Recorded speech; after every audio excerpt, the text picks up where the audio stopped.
அதை விட நல்ல பாட்டுலாம் நான் கேட்டிருக்கேன். ஓகேவா அந்த பாட்டு, பட் அந்த ஒரு ஃபீல் எனக்கு கனெக்ட் ஆகாத மாதிரி இருக்கு. மேம் என் நேம் ஸ்ரீ. நான் வந்து இந்த மாதிரி சோஷியல் மீடியா கண்டென்ட் பண்ணிட்டு இருக்கேன். இந்த மாதிரி ஸ்ட்ரேஞ்சர்ஸ் அப்ரோச் பண்ணி அவங்களோட ஃபேவரட்டான பாட்டு என்னன்னு கேட்பேன். ஸோ ஜஸ்ட் இமேஜின் பண்ணிக்கோங்க, இப்போ ஒரு 5 நிமிஷத்தில் இந்த உலகமே அழிய போகுதுன்னா உங்களோட ஃபேவரட்டான பாட்டா எந்த பாட்டு போட்டு கேட்பீங்க? நான் யமுனை ஆற்றிலே எதனால் அந்த பாட்டு பிடிக்கும் உங்களுக்கு? அதனோட மியூசிக்கு, அந்த ஒரு situation song. Super super ma'am, nice ma'am. எனக்கும் அந்த பாட்டு ரொம்ப பிடிக்கும். எனக்கு இளையராஜாவோட சங்கத்தில் பாடாத கவிதை. சங்கத்தில் பாடாத கவிதை. எதனால் அந்த பாட்டு பிடிக்கும்? அது மியூசிக், அவரோட வாய்ஸ், அதில் எல்லாமே ரொம்ப பீஸ்ஃபுல்லாக இருக்கும். So super super.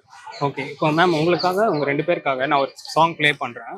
அது வந்து 1லேருந்து 10 நீங்கள் மார்க் கொடுங்க, ஐ மீன் ரேட் பண்ணுங்கள். 10.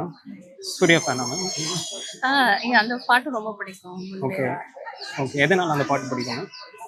அது அந்த சவுண்டு, அந்த அதான் சொல்றேன், அந்த ப்ளசன்ட், அதை கேட்கும்போது ஒரு லவ் ஃபீலிங், அந்த சூப்பர் சூப்பர். நீங்கள் 9. உங்களுக்கு எதனால? அதை விட நல்ல பாட்டுலாம் நான் கேட்டிருக்கேன். ஓகேவா அந்த பாட்டு, பட் அந்த ஒரு ஃபீல் எனக்கு கனெக்ட் ஆகாத மாதிரி இருக்கு. Super super. Thank you thank you so much. Thank you thank you. Kindly stay tuned and follow and subscribe to Street Play.